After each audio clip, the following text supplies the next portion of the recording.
Chongsan. Ha? Alam mo trabaho sa Chongsan kasi sa SM. Oo nga eh. Nabota. Kasi yun lang mura, no? Touring nga sa amin, 170 lang yata, 160. Hindi ko na pinakuha kay Khalil yung jeans. Pina-full ko na 200. Kasi pag ano yung 250, di ba mga ganun, Kyle? Alam mo yung Danes, Kyle? Na yung katabi niya, bilihan ng sapatusan. Yung tapat ng TGP sa may PNR na paradahan, di ba? Ayun, ma'am.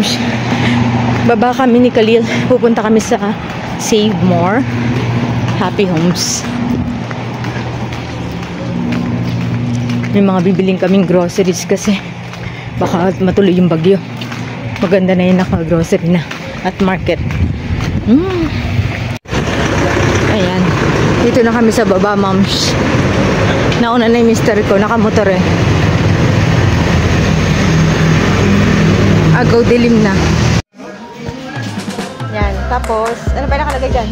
Pinuha ni Dad? Wala. Tapos oh. Pabango nga, kuha mo ako. Diyan ba yung pabango? Ayan. Ba't wala na akong makita yung kay Khalil?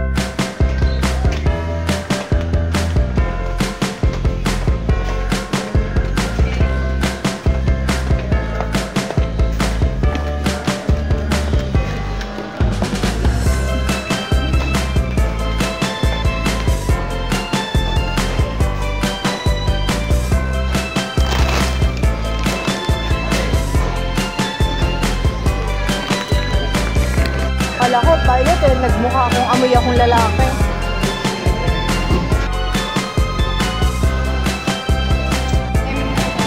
Dati naman, diba? Ayan. So, ayan, moms. Naka, ano na rin kami. Konti lang yung item. Mga sariwa lang. Like chicken, pork, ganyan. Rindori, giniling. Yun lang mga binili namin. So, pauwi na rin kami sa wakas patapos ng araw. Bukas work na naman. School yung mga bata. Ay, ba si dad mo, oh. Si mister ko. Siya nag-uwi ng aming dala.